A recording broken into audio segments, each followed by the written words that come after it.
Dr Megan Woods. Thank you, Mr Chair, and I'm happy to take another call on this part 3 of this legislation and to pick up where my colleague Chris Farfoy finished off. Because in an earlier call on this part, Mr Chairman, I asked the Minister and the Chair some questions pertaining to the appeal rights that are contained in sections 42 through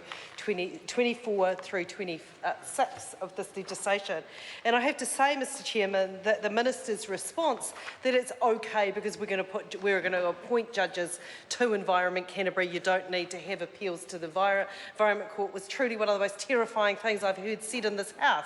And I've heard many terrifying things. The idea that a minister will stand in the House and say we don't need robust appeal rights in a piece of legislation because we're going to make them the people making the decisions. The whole point of appeal rights is that if you don't agree with the decision, that there is a robust process of where you can take it from there. So, Mr Chairman, I think we will keep asking questions of the Minister and the Chair because the whole of a piece of legislation that we have wholeheartedly opposed from the very beginning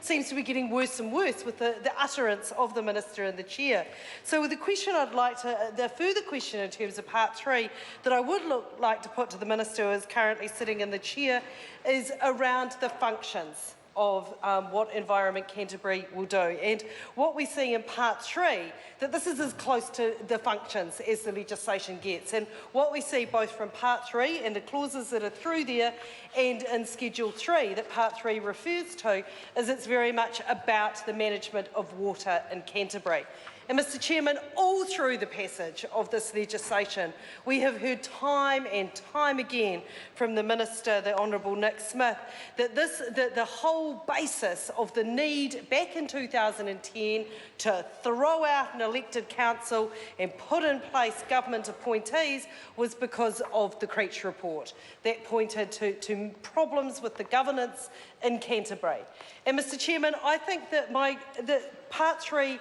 is also notable for what it doesn't include, that its only function that is talked here is about water management. But the Creech report wasn't only about water management in Canterbury. It also pointed to another flaw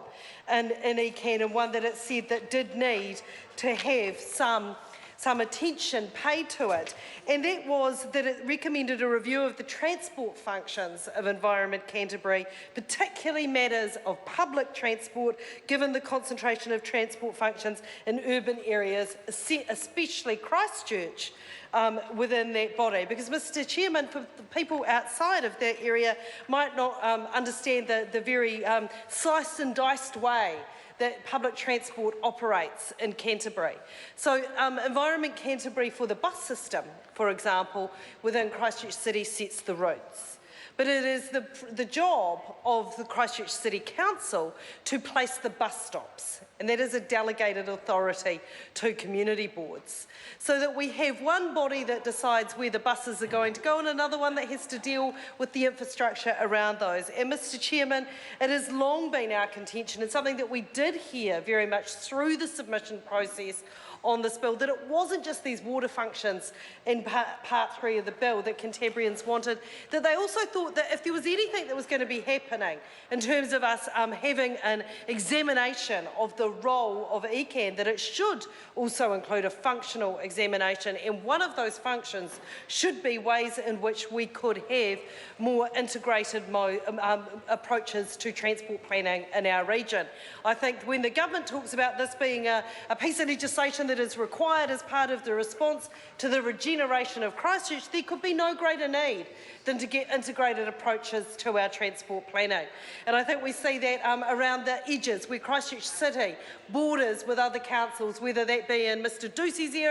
area of Waimakariri or over the border in Selwyn, that we have growing and pressing needs for urban development that is taking place outside of the boundaries of Christchurch City, and the need to have strong and stable public transport links for those, and the fact that this bill does not address it, that there is no function examination, that it is confined solely to water, is something that we think that if you actually were going to do anything around Environment Canterbury, taking the opportunity, doing something truly progressive, like looking at how it is that we could have public transport that was fit for the 21st century, Mr Chairman, Jan Logie.